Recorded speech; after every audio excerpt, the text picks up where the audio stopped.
two numbers before the dots, and C has three. You're talking about the subnet mask, right? Right. Okay, so this is what this subnet mask will look like.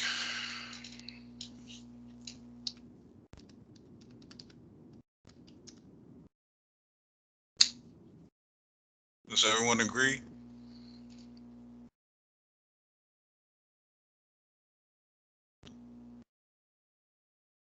No? Okay.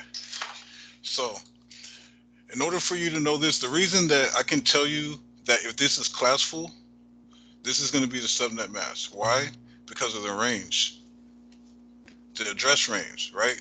What's the address range of a Class B private address? Anyone know?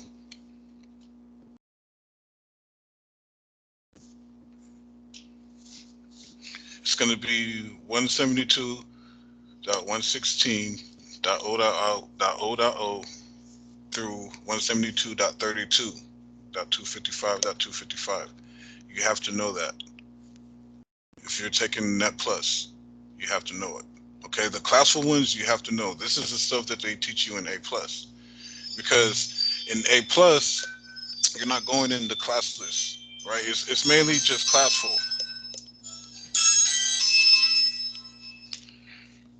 Uh, Sorry about that. um, okay, so basically, if you're talking about classful, right, you have three main subnet masks that you're gonna be talking about, right? So your class A is gonna be that's your class A. This is your class B, right?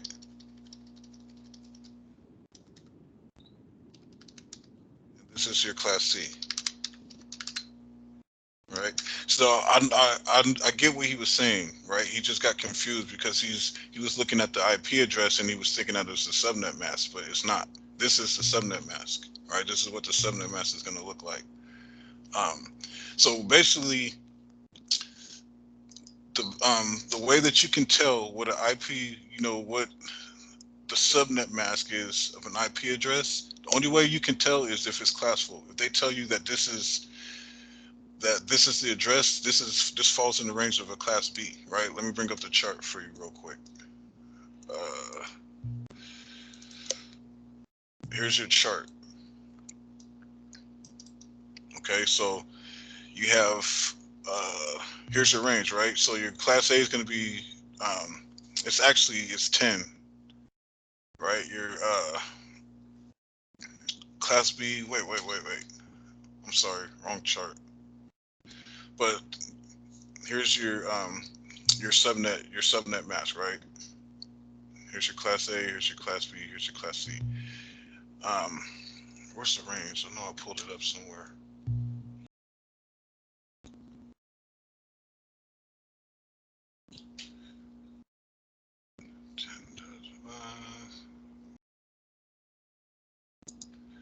Where did I put it? I had it somewhere. Oh yeah, here it is, right here. Sorry. All right, this chart right here. Here's your ranges, right? This is your class A range. 10.0.0.0 through 10.255.255.255. Okay, so if they give you an IP address that's in this range and they don't give you a subnet mask, it has to be classful. If they're asking you what the subnet mask is and they're not giving you anything else, it has to be classful, right? Same thing here. I gave you an address in this range, right?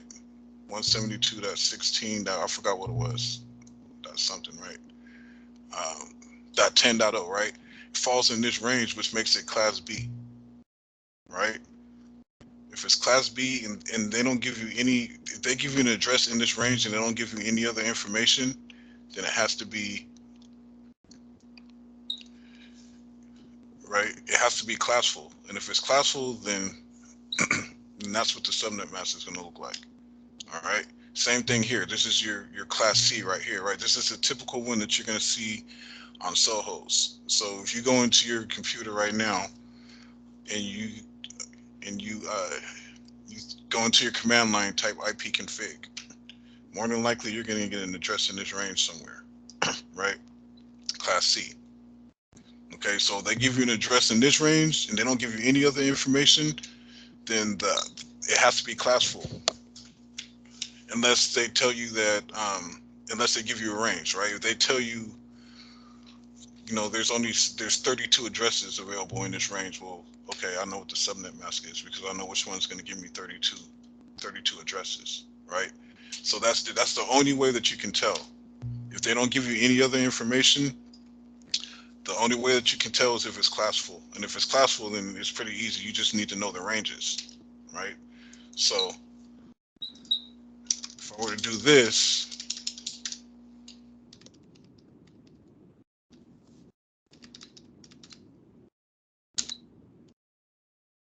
what's the subnet mask?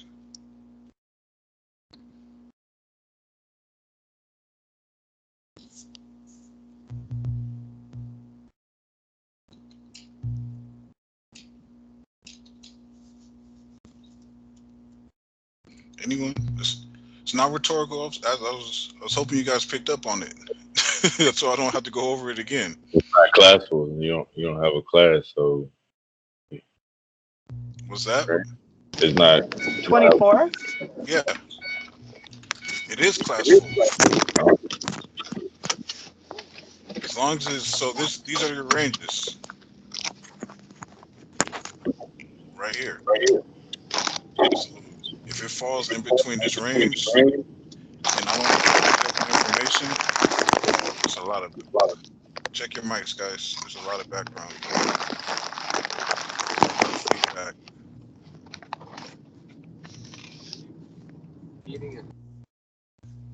Okay. Um. Okay. Yeah. Let me bring the chart back up. Where do I put it?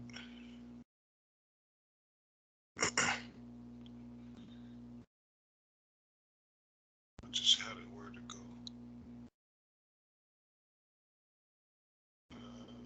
Right there. Sorry. Okay. Can you guys see that? Do I need to make it bigger? Okay. Here. Okay. Just remember this. Now, for the most part, in Net Plus, you're not going to be dealing with um, classful addresses or classful subnet mask, because it's kind of it's an outdated thing. It's a thing of the past. This is how they used to do addressing back in the day. It's much more efficient using classless inner domain routing, right? CIDR. Um, so for the most part, you're not going to be thinking about classes. Okay, just keep in mind. Um, one other thing that I want to point out: your classful slashes are going to be multiples of 8. Okay, I think this could kind of help. Okay, this is going to be 16 your slash 16, and obviously this is going to be your slash 24. Okay, you can't do slash 32 because that's all the bits. Okay, so if you end up with a multiple of 8, it's classful. Just remember that. Um, this is an easy way to remember it. And all these numbers stand for those of you that don't get it, okay, the subnet mask, when you binary these out, you're gonna have 8 ones here. Okay, so let me just do this real quick. I want to make sure everyone gets it. Okay, so 255 dot 0 0, when you binary it out, it's gonna look like 1 2 3 4 5 6 7 8.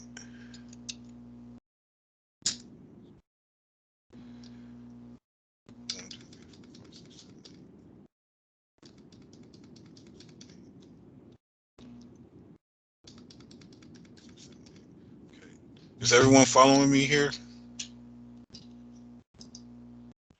Yes. Okay. Okay. If you're not, let me know. Okay. I don't want to go too fast. All right. That's what this 8 stands for. All right. When you open up all these bits, you get 255. All right. This is what your subnet mask looks like binaried out. All right. This slash right here just represents the amount of consecutive ones that you have in your subnet mask. Okay. It's a lot easier when you think of it like that, because now if you need to binary this out, it's easy. You just count the ones and then the rest are zeros. So take it one step further, right? Right. So I'm gonna do. No, I'm gonna keep them lined up. All right. So 255, right? 255, 0, 0. Same concept, right? So this is gonna be our class B right here. So real simple. Um, you just count when you're in. Remember, you can only do this with the subnet mask, all right? Because the subnet mask is it only the ones are always consecutive, right? You're never going to see a 0, 1, 0 type of deal, right? Subnet mask, the ones are always going to be consecutive. So 1, 2, 3, 4, 5, 6, 7, 8, right? 1, 2, 3, 4, 5, 6, 7, 8.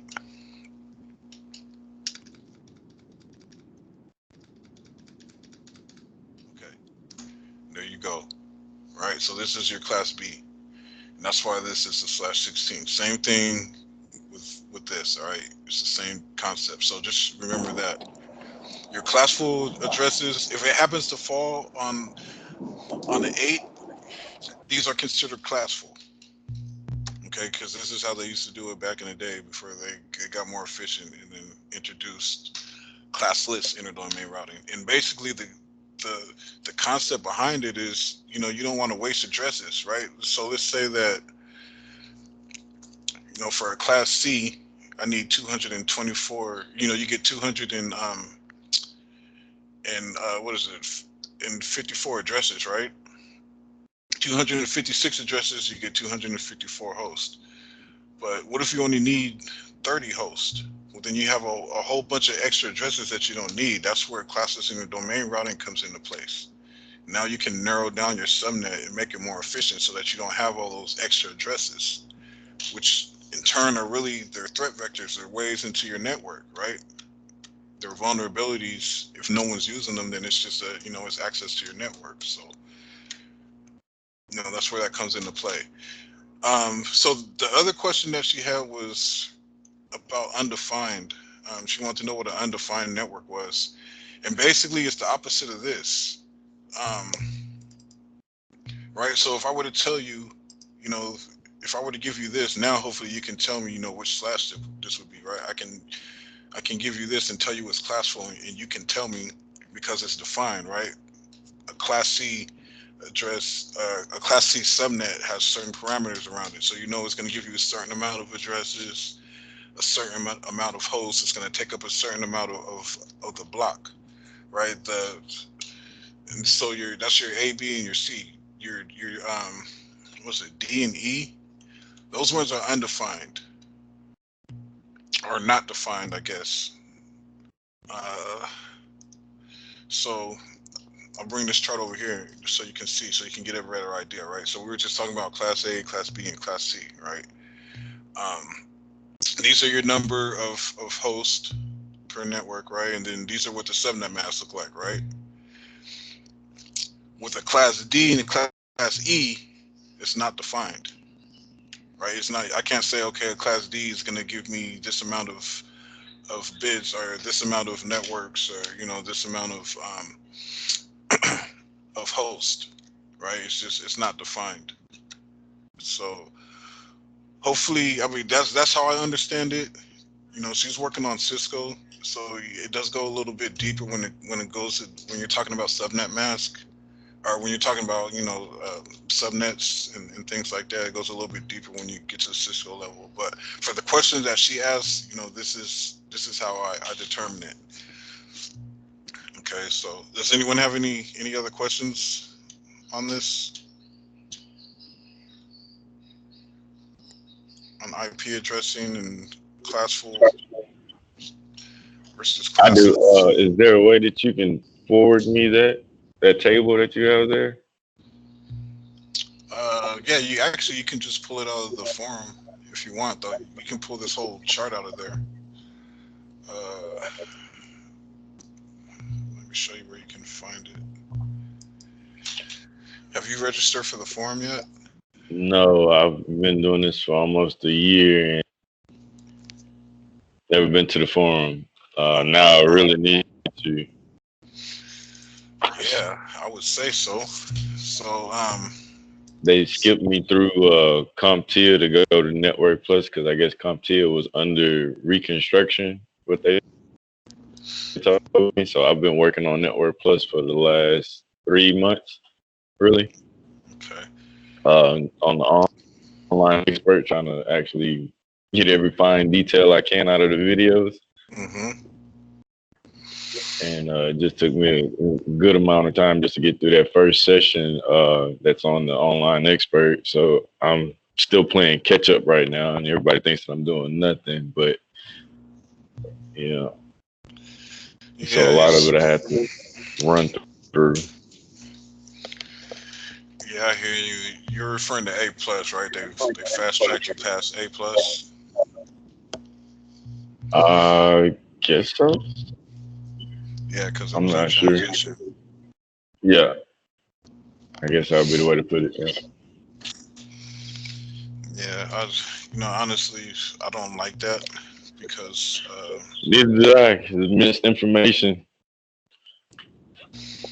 yeah, the first A plus exam gives you your basics into IP addressing. So, like, basically, what we were just going over, um, you get your introduction into IP addressing and how to convert it, and how the bits, IPv4 versus IPv6. Most people are going into networking already understanding that at the very least. If you're just learning it now, it makes it that much harder. Um, you said you've been working on it for 3 months. Yep, three How you months. how you feeling about it? Uh, it's gonna take a little bit more time. They've completely cut off my stipend because they said I was taking too long. But I tried to explain to them, hey, look, this ain't the easy task to just jump into networking. And I guess they figured that I was smart enough to do it since I was on leave from my actual job for like 3 months. A month prior to me starting Network Plus, I've been at home on leave because I had surgery on both of my feet. I had a bunionectomy, so I told them I was gonna try to work as much as I can on it. But between therapy and the hydrocodone and ibuprofen and trying to just deal with everyday family life with two kids running around, it's not that easy of a of a task. Come to find out, so just finding that time to just sit down and study and actually pile all this and cramming and to memorize the material is just one of those things. I went through the subnetting portion and I got it down then, but after not going over it multiple times since then, it's now I need a refresher on it. Hmm. Gotcha. Yeah. I would highly recommend even going back to A plus because network is hard if you're just trying to go straight into it without the foundation. And let me show you what I mean. Okay, it says it on the objectives. When they pull up the objectives real quick under a recommended experience, right? So they're they're recommending to take this exam to be comfortable taking this exam. They're recommending at least 9 months of experience in the field of networking or A plus, right? Right, Because A plus gives you the foundation to this stuff. And so, like ports and protocols, if you're just learning these for the first time, it just makes this exam a lot harder. That's what made this easier for me, is because by the time I got to Net Plus, I already understood. I had the foundation on ports. I didn't understand them as much as I needed to, but I could at least match them up. right. Um, I could match them up, and for the most part, I knew what they did, what each of them did. So this was just a refresher. This was new, but there's a lot of stuff that I had already seen. Yeah, they crammed all that into the first session. Literally crammed it all in there. It took me about a good month just to get through that first session because there was so much information piled into it. Yeah, there's a ton of stuff here. And I let Nina know before she got promoted or left. I don't know which one of the two, but I let her know that it's a lot of stuff in that first session. She agreed with me, and, and and vouched for me to have extra time. But yeah, my stipend is gone at this point. So at this time, I'm just trying to finish it now and get through it. What did you do before, prior to? I did the Microsoft. So you Uh, went from Office to Net Plus. Good yep. Lord. Yeah, exactly. So, uh, Wow, that is rough. That's rough. Um, and someone else here said they're in the same boat. Gary Lee, same with you. They fast track you past A+.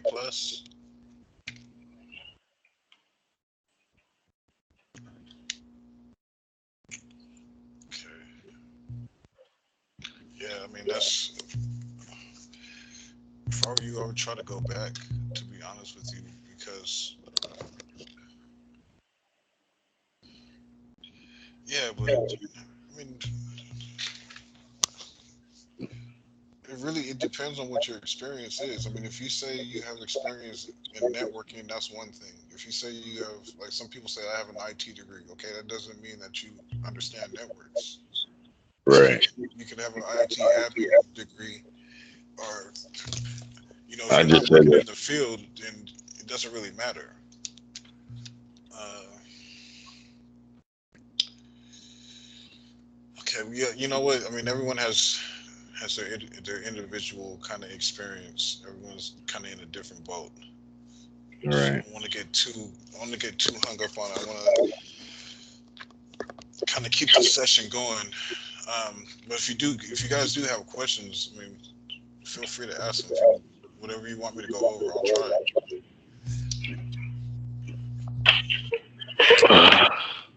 Well, let's see here. Switch books.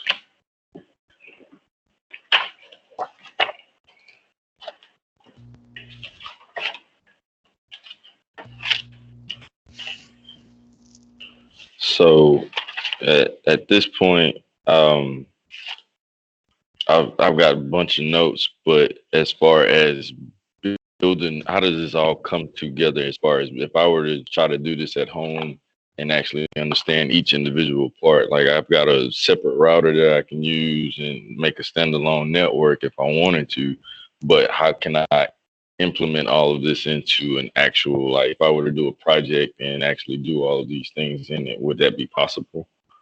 I get a little bit more from hands on than I do just watching a video of me myself.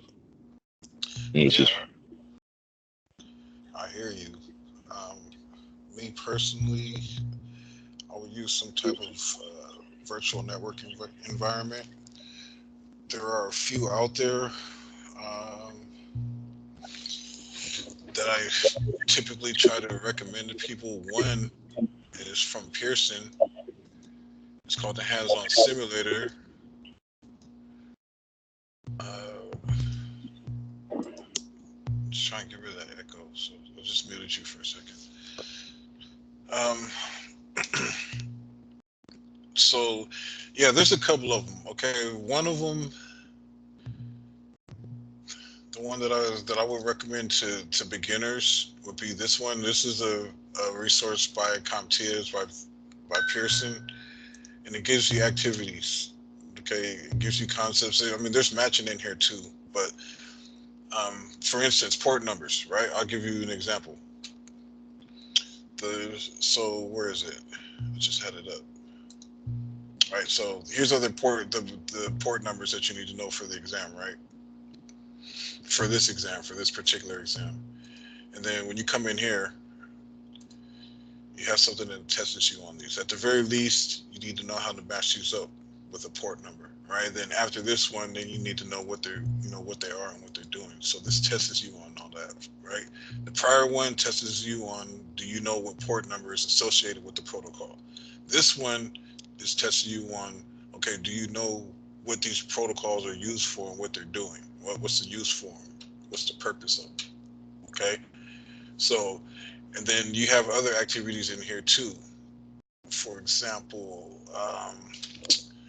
let me show you the antenna placement one, right? This is something that you could very likely see on the exam. They want to make sure that you understand antennas, um, and how to place them, right, within a building, within a structure, right? You can easily see one just like this on the exam. I did. So, let's see what else. And then when it comes to actual, like configurations and stuff, command line tools is another area that you do some troubleshooting type stuff, right? So this one lets you practice running ARP. So this is the switch you can actually configure. You can actually log into this and configure it, but there's an activity over here and it walks you through how to use ARP, right? The same with the rest of them. This one's IP config, ping. Um, this one is a multiple one, right? And all of these devices here are actually configurable, right? This is PC11, this is PC9, and I can come in here and I can do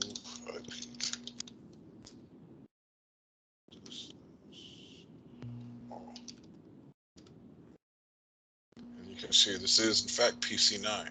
It gives you information about it. And it's just PC8, and then you have your little switch here.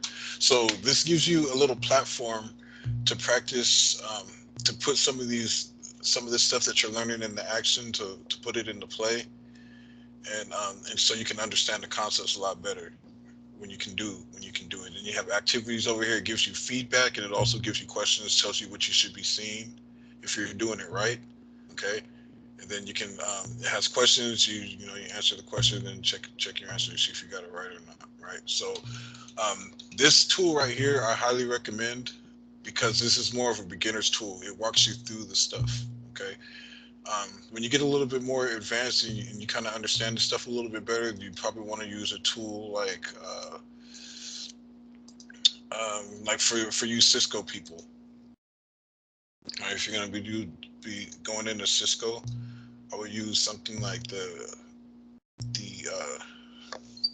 packet tracer. This tool here lets you build your own network from from the ground, bottom up. Oh Lord, hold on.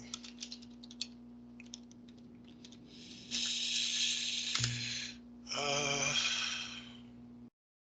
Let me hope I remember my password. It's the last time I did it. Let me see.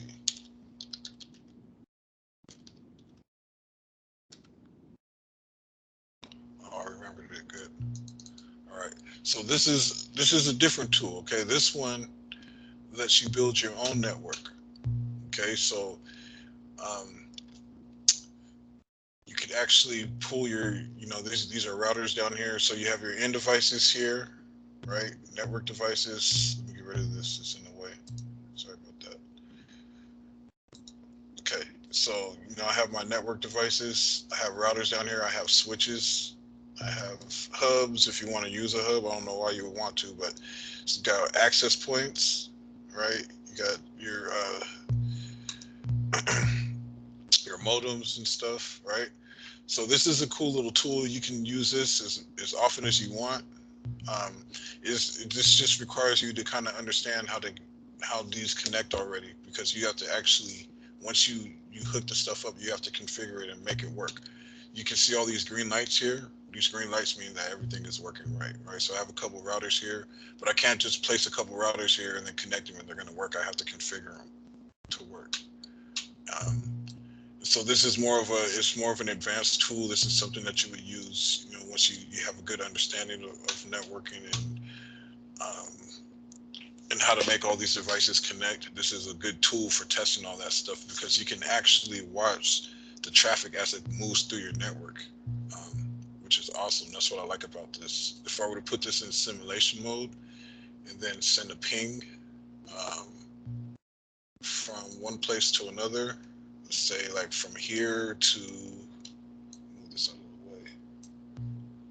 So I was going to send a ping from here over to here, like to the server. Um, once I hit play, I can actually watch the traffic as it moves through the network. And not only that, but you can see what the PDUs look like you can see how the traffic changes as it moves from end device to switch, from switch to router, from router to the other router, right? From this router to the switch, right? You can watch the traffic and see it. So this is a really good tool for, once you get past it and you want to get to that next level. Um, this is another thing that I recommend because it's free. So, the other one is going to cost you a bit. The hands-on simulator is, I think it's about $40, but it's well worth it. Being able to, just to put the concepts into action and and to study that way is a lot better than just listening to lectures, in my opinion, or even just taking practice exams, because most of the practice exams you take, they're not going to mirror the same type of questions you see on the exam. So, it's testing your knowledge, but from a certain standpoint, it is testing your knowledge, but it's not necessarily preparing you for the exam, because I haven't seen any resources that really ask you questions in the same fashion as the exam does. CertMaster came pretty close with my last couple exams. I did see quite a few things there that just made me feel comfortable. When I took the exam, I was like, well, I'm glad I saw that in CertMaster. Not necessarily that they ask the questions in the same way, because they don't. In CertMaster, it's kind of a lot more to the point. There's really a clear-cut answer. And on the exams, a lot of the times it's left up into interpretation, even though there is a clear-cut answer. It's just hard to determine what it is sometimes. So, okay. So anyway, this is another tool that I would recommend when it comes to hands-on type stuff. There are some other ones, but really, if we're talking about Net Plus, this is the one that I would probably go with. This is more geared towards Net Plus, right? The packet tracer is more geared towards Cisco type stuff. If you want to set up ACLs, you really have to know how to configure them and place them on the correct interface and put them in the right group and all that stuff. So, or they won't work. This is more of a teaching tool because it has the activities for you to do, but it walks you through them. So, and it gives you feedback and things like that. So I would recommend this one for anyone that's looking for a platform to kind of to play with. And I'll shoot the link into the chat box so you guys can go get it if you want. Sorry, I moved off of the chat box. So this isn't free. This one you're gonna have to get on your own. But it's only $40, so it's not gonna break the bank, and it's well worth it. It has over like 75 activities. Yeah, it has 75. So that I mean that's well worth it to me. You're digging into my gas money. Hey, hey, that's why we work from home. Hey, I'm trying to get there. I'm trying to get there. Yeah, this It makes things a lot easier. definitely, definitely. And to be honest with you, what I would do is I would try to get your voc rehab counselor to tab on this one first. If they tell you no, then okay, you try it, and then come out of pocket. But um, I know students that have had their voc rehab counselor pick up the bill on this, right? As long as it pertains to what you're doing, and they think that it can help you, you have a you have a good shot. So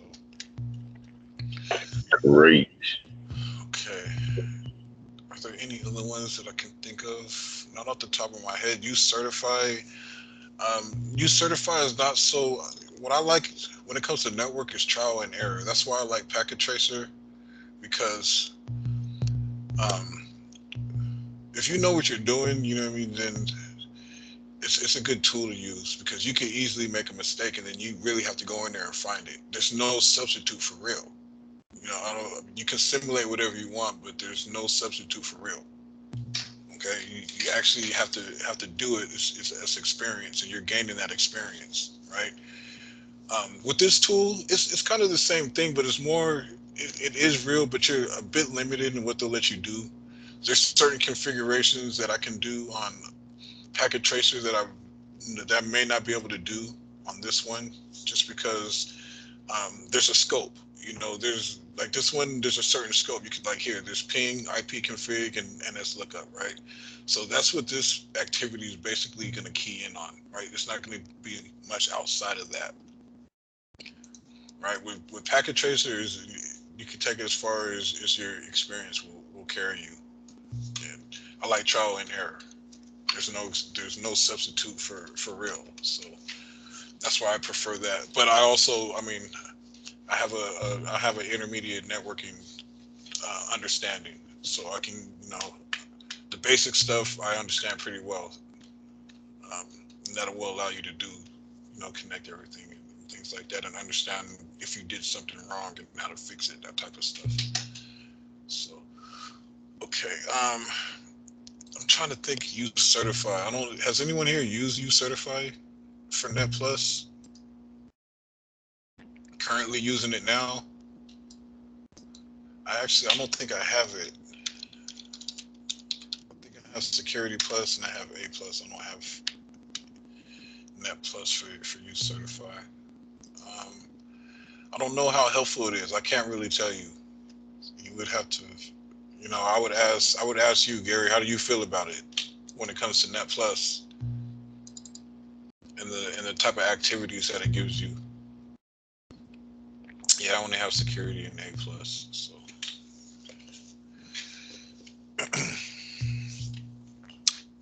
yeah, you certify.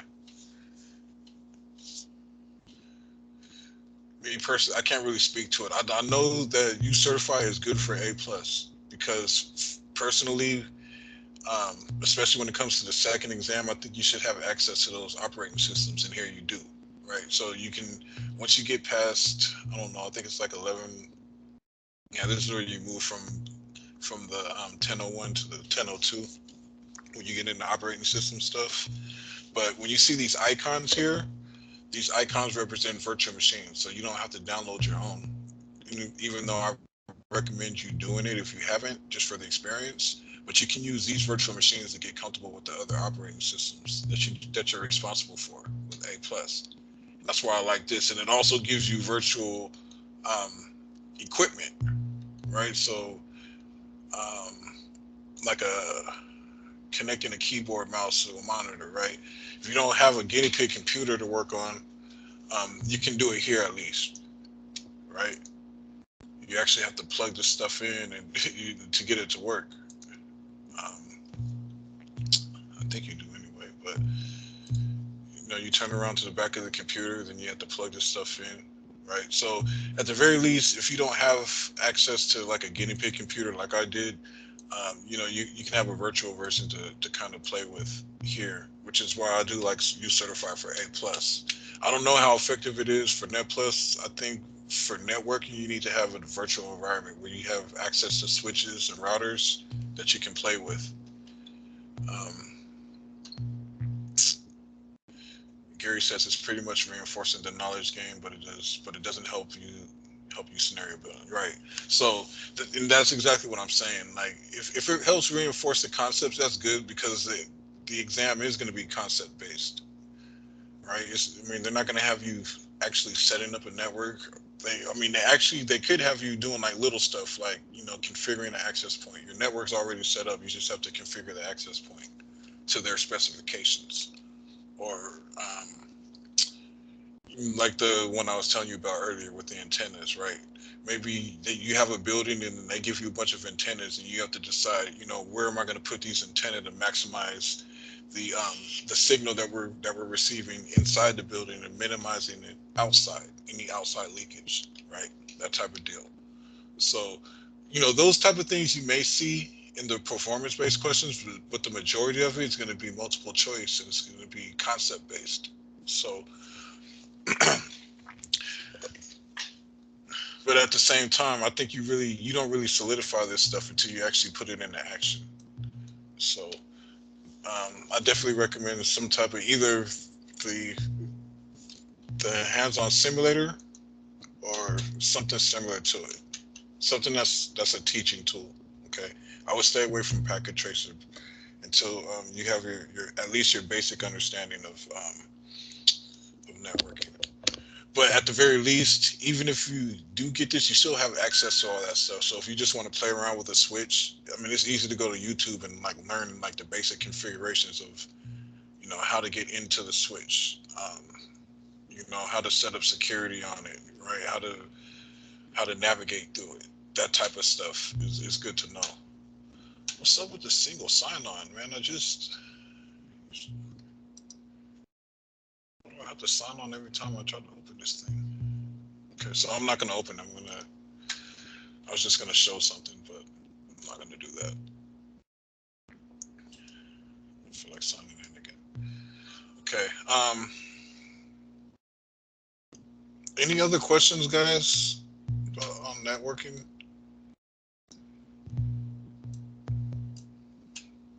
Or what you may see on the exam, what to be prepared for, study tips, anything like that?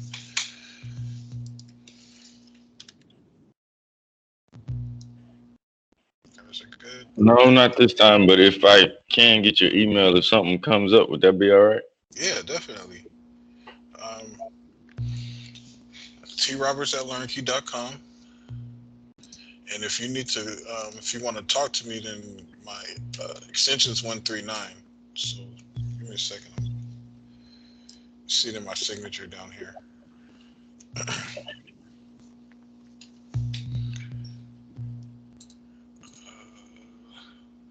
Okay. I need to get everyone's name down. So. Okay, study tips. I had 3 scenario questions. Yeah, I had 4. So that's about average now. You're gonna get around 3. You may get like 5, 6 at the most. When I took the 1002, I got 1. When I took the 1001, I got about 5 or 6. And then the Net Plus, I got about 4. So you never get too many of those, but you just have to be prepared for them. And what I do, I always leave them for the end. I don't do them at the beginning of the exam because most of them are going to take more than a minute to get through. So I like to build my momentum in the multiple choice portion of the exam, and then I'll do those the scenario ones at the end, or the performance based ones at the end. Right. Well, I had a question about the scenario questions though. Is that because I was looking through all the U certify information, the online expert, and the cert master, and none of those didn't have any scenario builder type questions in them to reinforce that knowledge. Do you have like a tool, or should I go invest money into the person hands-on simulator for that? My answer to you would be actually let me go ahead and I'll stop recording. We're a little bit over. So,